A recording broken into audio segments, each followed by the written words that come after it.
All right, so tell us about your RS3. Yeah, so I have a 2018 Audi RS3, Floret Silver. Don't see too many of these around here. But yeah, it's got about 53,000 miles on it now. I've owned it for about a year.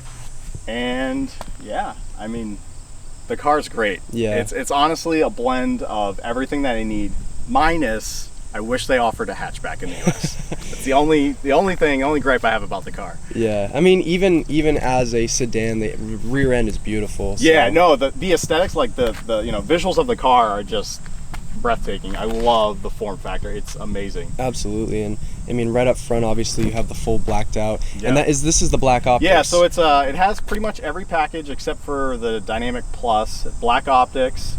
They don't actually offer for the 2018s. They didn't offer all the emblems and logos, so I swapped those out quickly because I feel like the black optics package wasn't complete without them. So it has the front emblems and the rear, and then the mirrors in the the sunroof area kind of ties it all in. I mean, especially with the sunroof giving a little more contrast towards the top. That's one of the nice things about the sunroofs, especially with the MQB, is they have that kind of black outline. So this car is beautiful, especially with that silver paint. Like you said, it's a very unique color. Yeah, you don't see too many of them. I haven't seen really. It's either Nardo Gray or the R Blue. That's about exactly. And you know what? I think at this time Nardo Gray, and that's pretty much, we're all over it. Yep. And I think people are going to start looking towards colors like these, where they're a little more unique actually than and the maintenance is so easy. Like even when it's dirty, it doesn't look dirty. Exactly. And I'm sure you have the ceramic coating and whatever coatings you have. Even with this color, you really don't see scratches. So it's one of the nice things. But a little mix here and there, especially after the detail. I was like, I didn't notice that one before. Yeah, exactly. That's what the nature of it. But anyway, kind of walking around the car. So obviously, I'm seeing some peelers, as they call them. Yeah, so this car, that's like the one thing that I need to do a little more searching on and find. I want to find a better wheel setup, but I had some, I had a GTI before this, and I had a winter setup, and I knew that I wanted two wheels for this car when I bought it, and so I actually traded that setup to my brother. Was like, he had some S4 peelers. I was like, hey, give me those. You're not doing anything. I'll just use those as my summers for now. And as far as width goes, I mean, what wide? I mean, they're squared off, correct? Yeah, squared off. Yep. And they're 19 by 8.5, and they're just running the standard Hankook V12s on them. Okay. 235, 35. Gotcha. And no problems with grip or anything? No, the grip's okay. Yeah. I just got rid of. I had the same exact tires on there, and I don't know if there's no way they were from factory, but they were at their end of life, and I had a blowout in the winter. Oh, no way. And I had to replace one of the tires. Yeah. And the only 235/35 they had at the time was a Hankook V12. Oh, I was like, all right, well, I'll use that to get back to my house, and then I'll figure out what to do with it during the summertime. And then when my tires were toast this summer, I was like, well, I already have one tire, so I might as well just buy three. And I was like, I'll get some Michelin Pilot Sports next time or something like that. And as we mentioned earlier, not being the what do you call it, the Prestige or what option? I think it's just the Dynamic Plus package. Gotcha. Yeah, it doesn't have the carbon ceramic brakes. Yeah. Which you find maybe it doesn't necessarily need, or? Yeah, honestly, I don't think so. I've just replaced them with OE spec, the V&E rotors and Brembo pads, and the car's so light, it's small. I'm not doing 150 miles an hour. Like it stops on a dime. So if you're not tracking it, I think like OE spec is fine. Right. It's great. Exactly right.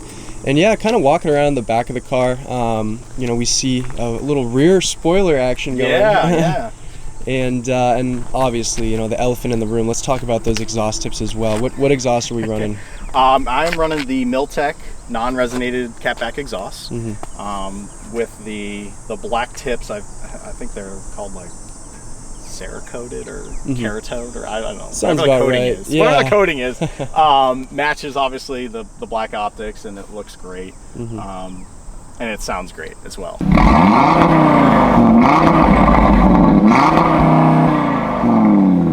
So now under the hood. Sure. So let's start with this massive intake. We have a 4-inch CTS intake with a CTS turbo inlet 4-inch. And then from there, we also have all hard piping for the intercooler, as well as CTS's front mount intercooler. Yeah. And as far as modes goes, this thing has, I think it's always named different for Audi, but dynamic is race mode, right? Yes. Okay, yes. Gotcha. Cool. Go mode. Go mode. Nice, nice, nice. Yeah. Awesome.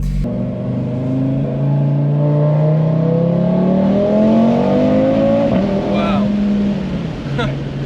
Those shifts really kick you. Oh yeah. Yeah, I've been meaning, I have an ECE dog bone. Okay. It has that'll be it, an ECS, what is it called? It's an insert. Yep. No, so that helps a little bit, but I need to put the full dog bone assembly in because that'll the full engine mount, or so you have a dog bone? I don't have engine mounts. I need to get those as well. Yeah. But like just the dog bone left out of here. Rod assembly, I have it, but I just haven't put it in because it's a little. Gotcha. Okay.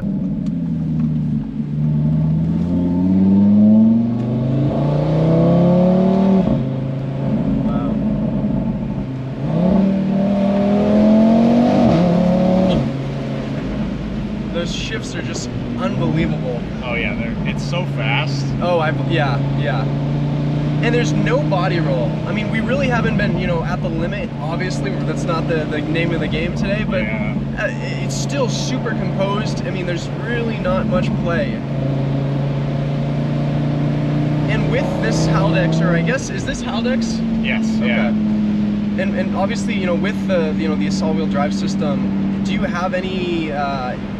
Are you able to kind of play with the rear end at all at the limit? Or? Not with this. Really? The new ones come with drift mode, which is awesome. It is pretty cool.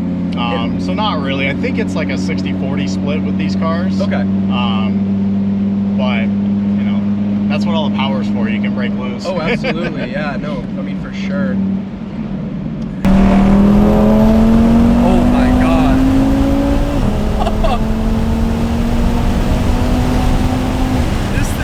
Like a freight train. Oh my God. Yeah, it's fun. I would agree. I mean, it just keeps pulling. It pulls and pulls and pulls. Oh my God. You have the all-wheel drive. Wow. So third gear is when this thing wakes up. Holy crap. And we barely even got through the power band of third too. Oh, I know. Yeah. Just shy of it. Nice wiggle room.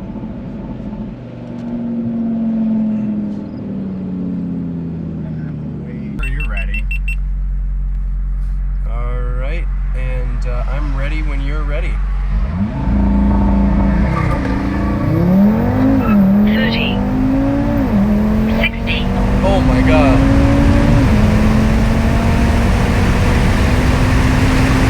So, the breakdown and the numbers that we saw, this is absolutely the quickest car we've done on the channel, and our 0 to 60 time is currently sitting at a 3.67 seconds, which is pretty gnarly. I think standard this car should be right around 3.9, would you say? Yeah, I think so. And given conditions and given the fact that we probably were hooning it maybe a little too much prior, this is a very, very impressive 0 to 60 time. Our quarter mile is 11.75, which is pretty good. I think this thing definitely could probably get down to maybe a low 11s, probably shy, just early of I think 11. Yeah, I would say probably 11.2. Yeah. What you think you?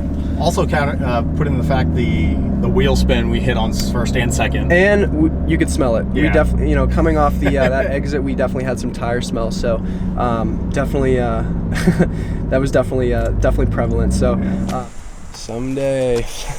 It's funny. Like, keep at it, man. Because 3 years ago, I was at the Audi dealership in Stratham when we bought my wife's RDX there. Yep. And it was when this one.